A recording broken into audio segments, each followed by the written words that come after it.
Turo ko po sa ating sitaw ang kung paano mag-add ng products. Punta po tayo sa products, pindutin natin. Tapos product warehouse. Dito po tayo hahanap sa sport clothing and footwear. Yan. Kasi kukunti pa po yung aking nasa 50,000 pa lang ang aking puhunan, kaya at punta muna tayo dito sa sports skirts. Yan, search po natin ang 7%. Yan, confirm.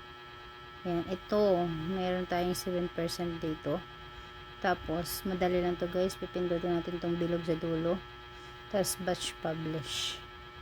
Tapos are you sure to release the product for yourself?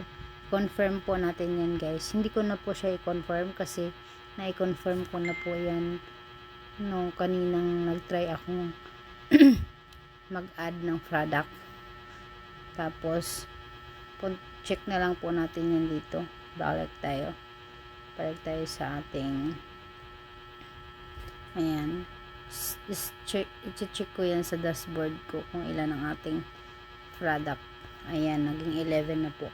Kanina po kasi 10 lang po yung aking product. Ayan guys, thank you for watching. Please subscribe, like, and share.